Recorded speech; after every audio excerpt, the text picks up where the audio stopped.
मुंडे साहेबांचे समर्थक एकत्र आले तर एक वेगळा पक्ष निर्माण होऊ शकतो असं वक्तव्य पंकजा मुंडे यांनी केलं। या वक्तव्यानंतर पंकजा मुंडे स्वतंत्र पक्ष काढणार अशा चर्चा सुरू होत्या। या चर्चानंतर पंकजा मुंडे यांनी त्यांच्या वक्तव्यावर खुलासा केला आहे। भाषणादरम्यान पंकजा मुंडे यांनी त्या स्वतंत्र पक्ष काढणार असल्याच्या चर्चांना पूर्णविराम दिलाय। पाहूयात त्या काय म्हणाल्या। तर एक नेता म्हणला मला की ताई साहेबांवर एवढे लोक प्रेम करतात, बघा देशपांडे काका, हे देशपांडे हे पण प्रेम करतात ना, काय आहे का तसं? ते म्हणे साहेबांना एवढे लोक प्रेम करतात म्हणे की एक त्यांच्यावर प्रेम करणारे लोक जर मोजले तर एक पक्ष तयार होईल। त्याला मी उत्तर देताना म्हणलं हो, साहेबांवर एवढे लोक प्रेम करतात, त्यांनी मोजले तर एक पक्ष तयार होईल, झालाच आहे ना भाजप। अशा अर्थाने मी बोलले। ज्या पक्षात जीवनाचा प्रत्येक क्षण घातला, ज्या कमळामध्ये शेवटचा विसावा घेतला, त्या माझ्या बापाविषयी मी असं लगेच एका चॅनलवर पंकजा ताई म्हणलं एक पक्ष स्थापन करणार। आता मी काय वेडी आहे? त्या चॅनलला पण काही कळत नाही।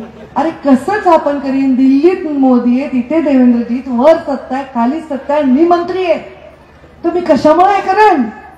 तुम्हाला नसेल कळत पण मला राजकारण कळतंय ना, माझ्या रक्ताच्या प्रत्येक थेंबात आहे ना ते राजकारण। म्हणजे ज्याचा अर्थ तुम्ही घेता ते नाही, राज, जे राजाला शोभेल असं काम करणं म्हणजे राजकारण आहे। असं नाही की आपलं स्वतःच बघायचं, आज ह्याला चांगलं म्हणायचं, उद्या त्याला चांगलं म्हणायचं, आज ह्याच्याबरोबर फोटो काढायचा, उद्या त्याच्याबरोबर फोटो काढायचा, असं नाही। रोज सगळ्या कलरचे गळ्यातले ठेवायचे, आज ह्याचं घालायचं, उद्या त्याचं घालायचं, असं नाही राजकारण। इथं नीतिमत्ता आहे, इथे प्रेम आहे, इथे विश्वास आहे आणि इथे लॉयल्टी आहे। म्हणजे काय म्हणायचं त्याला, जी आपण साहेबांच्या प्रती आहे एकनिष्ठता।